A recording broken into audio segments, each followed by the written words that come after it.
Les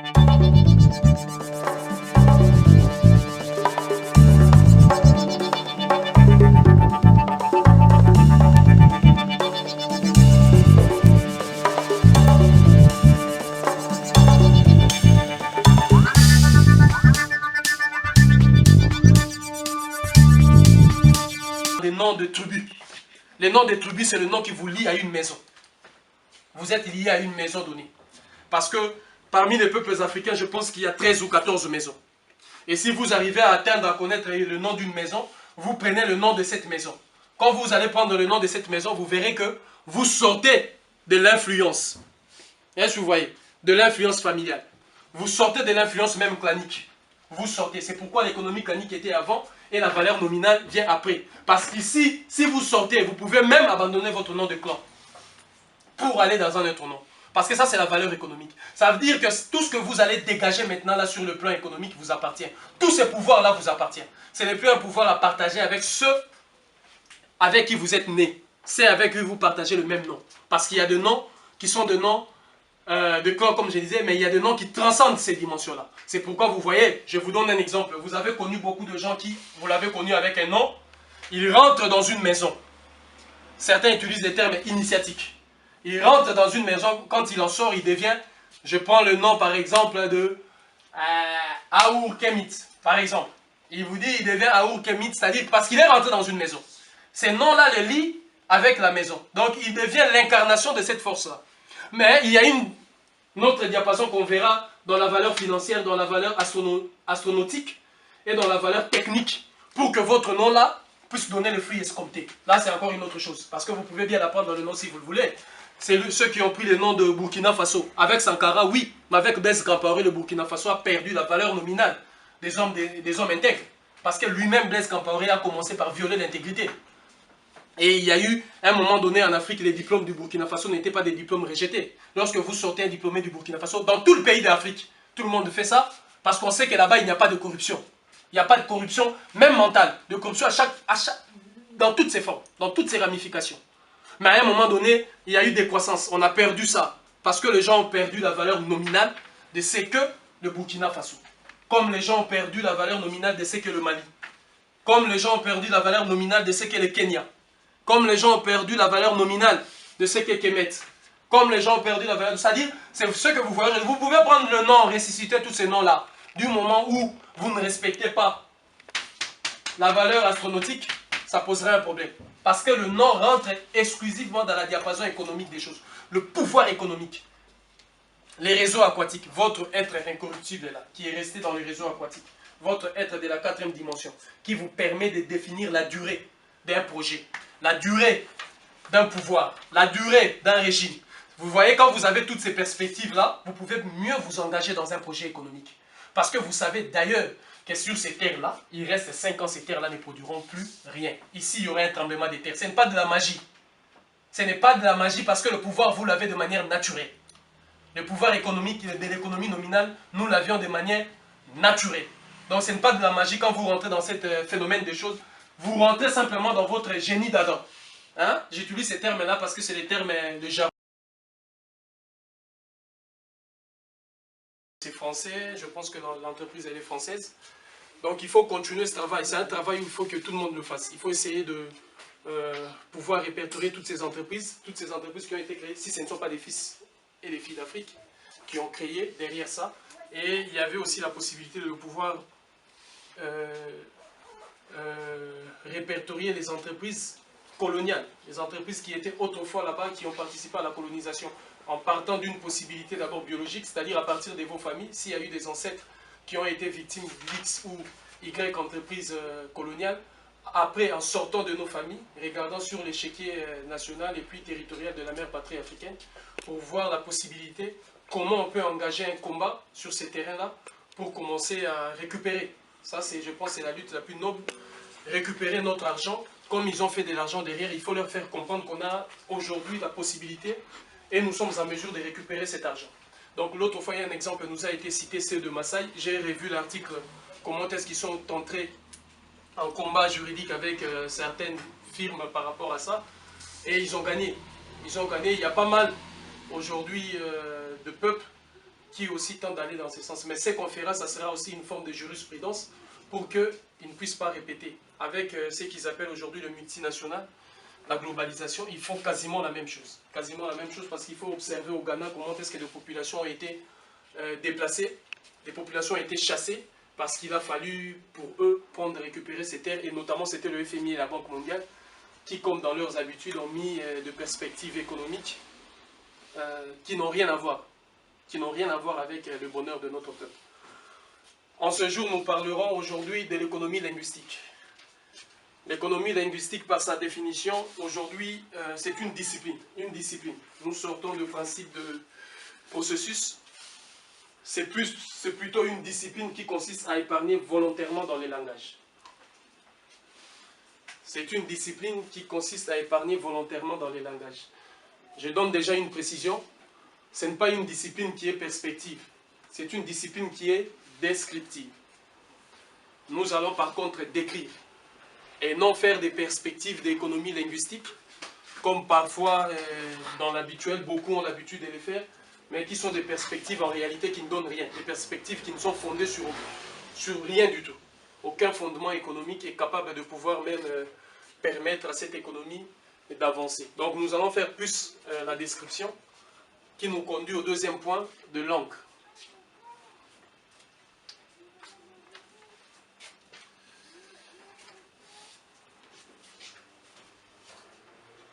La langue, en réalité, c'est un fil. C'est un fil de communication qui nous permet d'être en interaction avec la nature et ses éléments.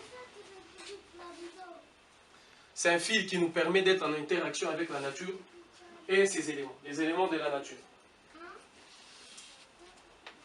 Or, nous avions vu tout au long de ces processus, nous avions commencé notre économie avec l'économie identitaire en faisant une comparaison entre l'appareil digestif et les systèmes économiques, les systèmes digestifs et les systèmes économiques.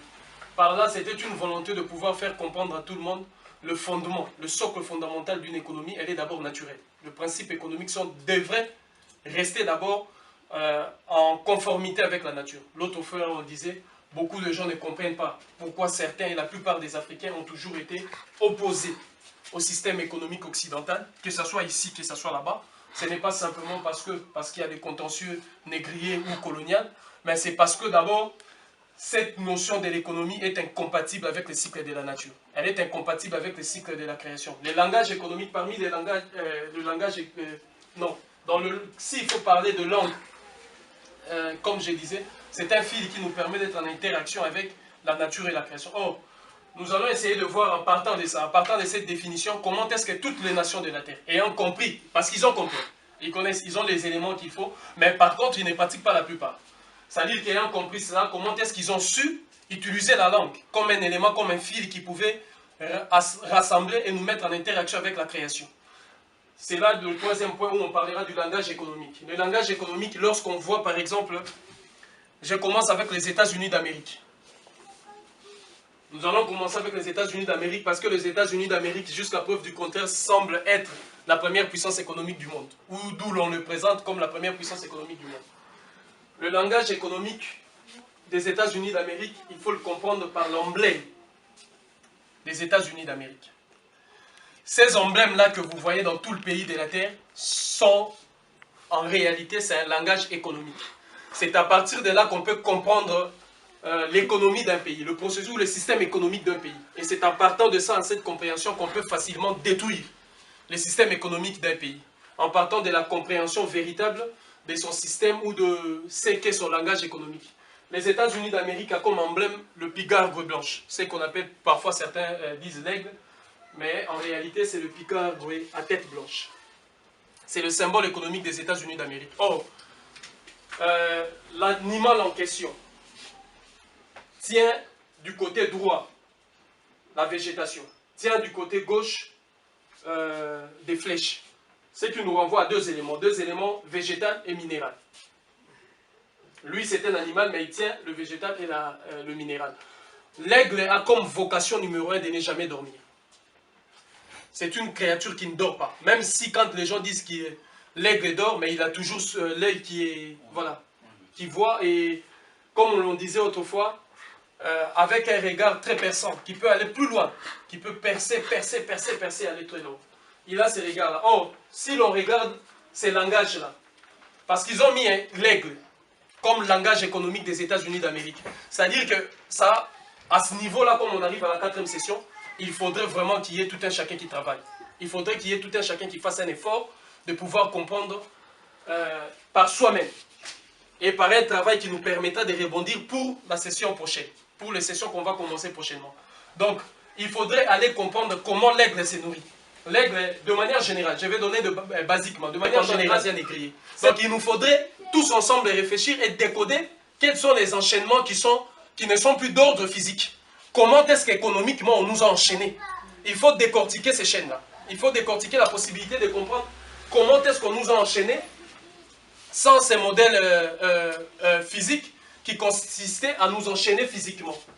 Il faut comprendre, quand ils utilisent le bateau, navire ou quoi que ce soit là, ils nous ont déportés. Nous sommes partis de l'Afrique, venant ici chez eux, d'où l'on nous a placés quelque part dans des champs ou dans des terrains économiques pour être la main-d'œuvre de cette économie. Quelle est la déportation aujourd'hui qui n'est pas d'ordre physique? Quelle est la déportation mentale? Quelle est la déportation, si j'ose dire, même spirituelle de l'Africain? Quelle est la déportation économique de l'Africain? Il faut décortiquer, il faut comprendre le langage de la déportation économique. Comment est-ce que nous avions été déportés pour servir encore cette économie? En faisant toujours le parallélisme entre la déportation des razzias négriers et la déportation de nos jours. Il y a une façon de comprendre cette déportation-là. Donc, il faudrait d'abord étudier les enseignes ou les entreprises qui utilisent le même code. Parce que c'est là qu'ils ont failli.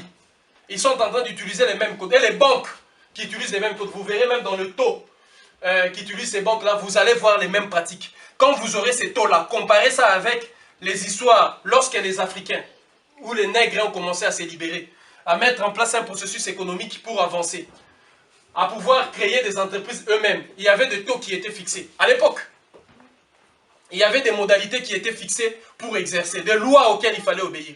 Nous allons faire la comparaison de cette période-là avec la comparaison de la période actuelle. Nous allons comprendre comment est-ce que nous avons été déportés. Quand nous allons comprendre comment est-ce que nous avons été déportés économiquement, nous allons comprendre pour qui nous travaillons et où nous travaillons.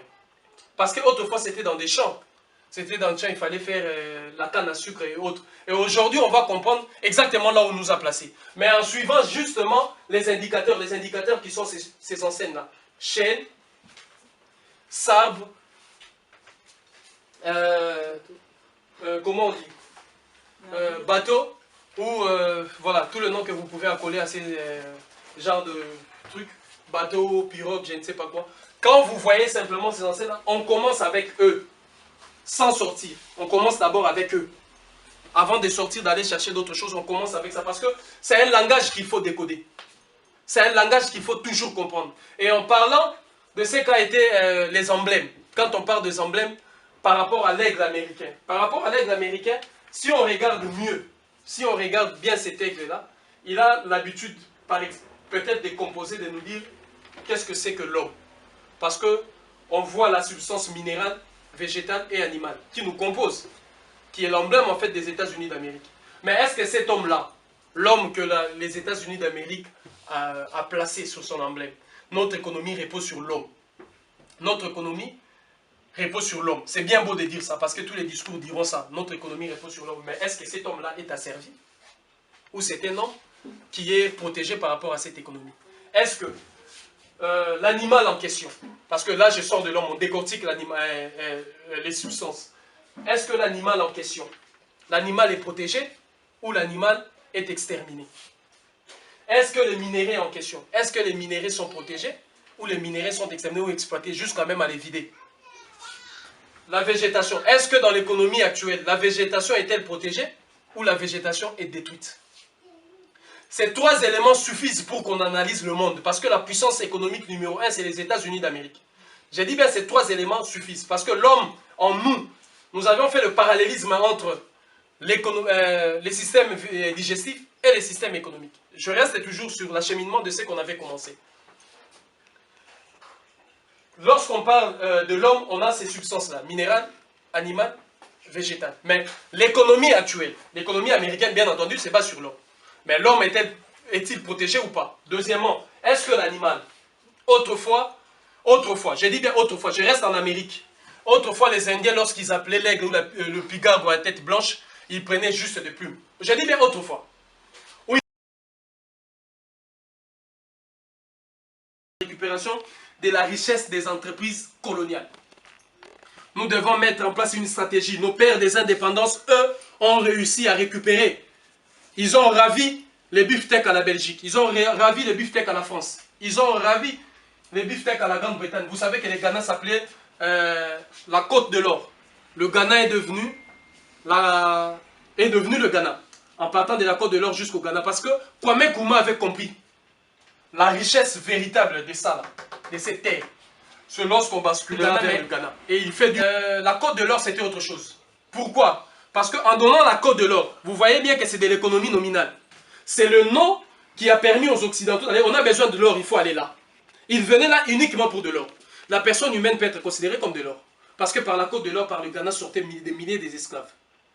La personne humaine peut être considérée ainsi. L'or aussi en tant qu'énergie, en tant que minerai, comme ça en tant que minerai énergétique, l'or, ils se sont dit pour avoir de l'or, il faut aller là. Ils ont appelé ça la Côte de l'Or. Comme aujourd'hui la Côte d'Ivoire. Parce qu'il fallait aller là-bas pour prendre des ivoires des éléphants. Comme le pays d'ailleurs a les symboles de l'éléphant. Parce qu'il y avait des milliers, des millions d'éléphants. Parce que le pillage systématique a commencé depuis des éléphants. Vous voyez quand il y a tellement une abondance, parfois les éléphants allaient jusque de l'autre côté, ils venaient avec leur bateau. Parce qu'ils ont commencé d'abord par ces créatures-là. Avant de venir chercher les humains. Ils ont commencé d'abord là-bas. Et en prenant toutes ces créatures-là, ils ont tout vidé. C'est-à-dire, ils se sont dit, les ivoires, Côte d'Ivoire, nous allons là-bas pour ça. Mais si on peut voir encore dans d'autres mesures pour définir un peu l'Ivoire, c'est quoi, on pourra savoir pourquoi on est en train d'embêter la population qui est là-bas. Donc, il y a cette dimension de choses où, de par l'économie nominale, de par le nom simplement, on possède le pouvoir économique. De par le nom de la personne, on pouvoir... Parce que comment on a su rendre les gens esclaves? Comment on a pu rendre des vaillants guerriers? Des personnalités aussi carrées, des Africaines et des Africains comme des esclaves? Comment on a pu faire ça? Comment l'Occident a pu réduire des personnalités qui étaient d'une force incroyable et comme ça comme des esclaves? Comment? C'est simplement par l'économie nominale. Qu'est-ce qu'ils ont fait? Ils ont débaptisé. Ton nom là de Kunta Kinte, ce n'est pas un bon nom. Ton nom là de Kama, ce n'est pas un bon nom. Soit tu deviens Alpha, soit tu deviens Nordine, soit tu deviens Jennifer, soit tu deviens... Donc c'est par le nom. Parce que toute la force résidait dans ça. Du moment où la force de notre économie, notre façon d'agir, notre façon de nous organiser, notre façon de pouvoir prendre, était orientée par rapport à nos noms, ils ont compris qu'il fallait débaptiser. Il fallait enlever le pouvoir économique qu'il y avait dans nos noms. Parce qu'en enlevant ton nom, même ton quotidien, ton organisation, même la production de ce que tu peux donner, même les trajectoires de ce que tu auras à suivre, tout a changé. Tout a basculé. Parce que le nom simplement a changé. Et le pouvoir économique du nom, c'est là où on voyait même des gabarits, des gens aussi puissants, des gens aussi déterminés, des gens aussi coriaces. Dans un laps de temps, ces gens-là ont été réduits en esclavage. On les a vraiment réduits en miettes. Et ils acceptaient tout. Ils obéissaient tout. Parce que le nom qu'on t'a donné rentre en exercice et en harmonie avec ton âme. Ton âme avec ton être. Ton être fait que... Ce n'est pas, vous ne comprenez pas pourquoi la personne obéit. C'est parce que c'est en fait elle. C'est elle la personne. Viens ici. Récupérer tout ce qui concerne la richesse des entreprises coloniales. Mais comment récupérer la richesse des entreprises coloniales? Nous allons voir ça dans la... j'ai pas écrit ça. C'est quoi ça? Donc ça c'est le point 3. Ça c'est le point 4. Ça c'est le point 5. Ça après on verra. Donc c'est le point 1. C'est la valeur nominale. Point 2. Donc point 2. Parce que 1 c'était définition. C'est la valeur nominale. Comment mettre en place la stratégie qui va nous permettre de récupérer la richesse des entreprises coloniales? C'est dans la valeur nominale.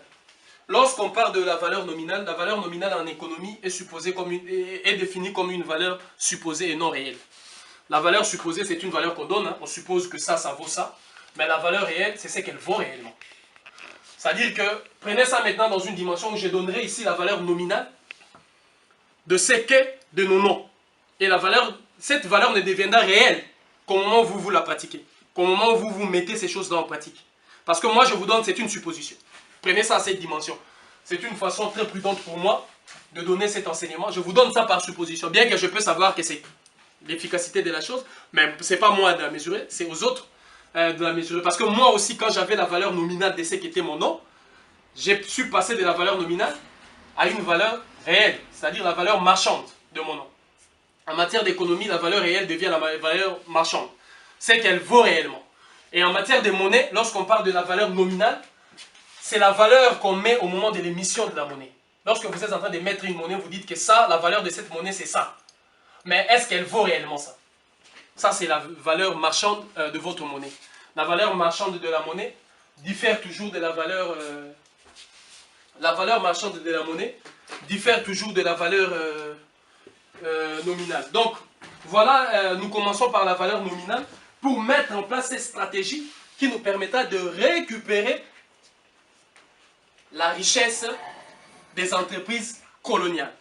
Or, pour récupérer la richesse des entreprises coloniales, en partant de la valeur nominale, je disais souvent le socle biologique d'abord des choses avant de sortir, pour aller conquérir le monde. Donc on fera pareil. En ce qui concerne les entreprises, la valeur nominale d'une entreprise, c'est la valeur qui a été émise au moment de la création de l'entreprise. Cette entreprise-là vaut quoi? C'est-à-dire la valeur d'une entreprise, vous savez que c'est le chiffre, c'est le capital. Au moment de la création, ce n'est pas les chiffres d'affaires, parce que là, ça devient la valeur marchande. Mais c'est la valeur, voilà, le capital qui a été mis en place. Quel est le capital qui a été mis par rapport à cette entreprise? Vous allez, il y a une entreprise X ou Y, je prends un exemple. Il y a une entreprise qui s'appelle, prenons l'exemple d'une entreprise qui s'appelle Areva. En 1300-1400, Areva est venu au Mali. Quelque part, il a pris la terre de la famille, votre terre. Areva a commencé à exploiter. Ils ont des données, eux. Si vous faites des recherches, même partout, vous le verrez. Cette entreprise, lorsqu'il est arrivé au Mali sur cette terre-là, avait un capital d'autant. Parce que c'est visible ça. Ils mettent ça à la disposition de tous. Pourquoi? Parce qu'ils ne savaient pas qu'on allait exploiter, nous, l'économie nominale. Ils n'imaginaient jamais que les Africains allaient... Je vous disais l'autre jour, il faut jouer à la manière de Serena ou de Venus Williams. Donc, eux, ils n'imaginaient jamais qu'on allait revenir sur ça. Mais aujourd'hui, on y est. Lorsque cette entreprise est arrivée au Mali, l'entreprise avait un capital. Et ces capitals-là, sur la terre de vos ancêtres, ces capitals étaient de combien? Vous allez prendre les capitales qui a été mis en place. Ces capitales en question, vous prenez à partir de du capital social, en fait, c'est ce qu'on appelle le capital social, vous allez le diviser par le nombre d'actions qu'il y avait en ce jour-là, quand Areva est arrivé sur la terre de vos ancêtres. J'ai dit bien, vous prenez le capital social qu'Areva avait mis en place, divisé par le nombre d'actions. Parce que chaque entreprise a des actions. Et vous allez répertorier ça. C'est des travaux. Il faut travailler. Je disais, c'est théorique et pratique. Vous prenez toutes les entreprises. D'abord, je reste sur le niveau de l'économie clanique. C'est-à-dire en restant sur la valeur. Vous commencez, s'ils sont arrivés en 1500, vous calculez 1500, 1501, 1502, 1503, 1504, 1505, jusqu'à aujourd'hui. Allez demander cet argent-là. Allez demander cet argent-là parce qu'ils nous ont exploités. Donc là, je suis en train de vous dire, parce que dans l'UDC, nous avions mis une arme efficace qui était un syndicat. Un syndicat des ouvriers travailleurs issus de l'immigration et des dom-tom, reconnu par la loi 1884, la loi de Ouadek-Rousseau. Il se peut que nous utilisons cette arme-là pour soutenir ces combats. Chacun d'entre nous doit amener ces éléments-là, parce qu'on va aller en combat comme ça, juridique. Là, on rentre dans la légalité, parce qu'il y a deux façons dont on combat la légalité. Parfois, nous, on fait des actions de notre légitimité. Hein. Dans la légitimité, lorsqu'il y a une personne qui est habitée par une conscience morale, voit en face de lui quelqu'un qui fait le mal, il doit l'approcher et à dire à cette personne-là d'arrêter. Ça, c'est une légitimité qui est, voilà, c'est une légitimité qui est naturelle, qui peut être même une légitimité divine. On ne peut pas laisser aux gens de continuer à faire ce qu'ils ont à faire, il y a cette légitimité. Mais il y a la légalité, conformément à l'arsenal juridique ou aux instruments qui sont ici en place. Donc, en partant de ça, nous allons utiliser ça pour rentrer en procès contre toutes ces entreprises-là, où on porte plainte, voilà, au nom de l'économie nominale pour récupérer notre argent. J'ai dit bien toutes les entreprises coloniales. Nos pères des indépendances ont réussi, ce n'était pas impossible. Lorsqu'ils ont arraché le Mali, ils ont dit que ça c'est le Soudan français, ça devient le Mali. C'était de l'économie nominale pour récupérer ça. Lorsque Dieu a transféré le pouvoir à Adam, Adam a dit Dieu l'appelait un tel, moi je l'appelle le lion. Lorsque Dieu a transféré le pouvoir à un tel, il dit Dieu l'appelait un tel, moi je l'appelle le serpent. C'est la transmission du pouvoir économique par la voie de l'économie nominale. Vous nommez, vous avez la richesse. Lorsque le juif sent que son entreprise est en train d'aller en faillite, il dépose le bilan, il change le nom de l'entreprise. Le lendemain, vous ne lui posez plus la question. Lorsque Nicolas Sarkozy a compris que l'UMP ne va plus aller plus loin et qu'il y a tellement de affaires, il dit quoi? Nous devenons des républicains. Ça ne nous intéresse plus l'UMP. Vous ne pouvez, c'est impossible. Tu ne peux plus aller dans un tribunal dire on porte plainte contre l'UMP parce que tout ce qui concerne l'UMP, il en est là. J'ai dit bien tout. Si vous l'intéressez ou vous le portez plainte en tant qu'individu, Nicolas Sarkozy, c'est bon. Mais en qualité de président de l'UMP, ça n'a plus d'impact. Parce qu'il est le président des Républicains. Ça, c'est la valeur de l'économie nominale. De par le nom, il récupère tout. De par le nom, il arrive à se tirer d'affaires. Donc, c'est cette même logique qu'on va utiliser. Quand nos pères des indépendances ont compris cela, ils ont dit ça s'appelait quoi? Haute Volta, Burkina Faso. L'économie nominale. C'est la raison pour laquelle vous avez entendu Sankara dire « Nous ne payerons point la dette. Je refuse. » Et il dit à ses compères africains « Si vous me laissez la prochaine séance, je ne serai pas là. » Donc, il faudrait que vous ayez la capacité de soutenir cette ligne que nous sommes en train de mener. Parce que ça, c'est maintenant le nœud du problème. Là, nous rentrons dans le vrai combat. Là, quand je commence à me prononcer sur ces sujets, sachez que nous commençons à déranger réellement. Donc, on commence maintenant à comprendre que lorsque Sankara dit nous ne paierons pas la dette. Pourquoi? Parce que la dette a été contractée au moment où c'était la Haute Volta, sous la colonisation française. Alors pour récupérer les patrimoines, moi je ne viendrai pas payer cette dette à partir d'aujourd'hui, on l'appelle Burkina Faso. La France va regarder dans ses archives, mais non, il n'y avait pas de Burkina Faso en 1960. C'est l'économie nominale. Le pouvoir économique, c'est Sankara qui avait tout récupéré. En même temps, il était dans l'égalité, vu qu'il a changé le nom. Non, on n'est pas dans l'illégalité parce que le pays tel qu'il est né, en tant que Haute Volta, n'avait aucune valeur juridique. Parce que qui avait la possibilité ou l'ordre de pouvoir nominer ces pays? Non. Lui, il a d'ailleurs la légitimité juridique parce que c'est à travers la légitimité de son peuple, parce qu'il est le président en exercice. Il dit, comme il pouvait le faire passer par référendum, s'il avait choisi de faire, voilà, plus coolement les choses. Il pouvait le faire passer par référendum. Comme là, on a vu le cas que j'ai cité des Républicains avec Sarkozy, il a choisi le référendum.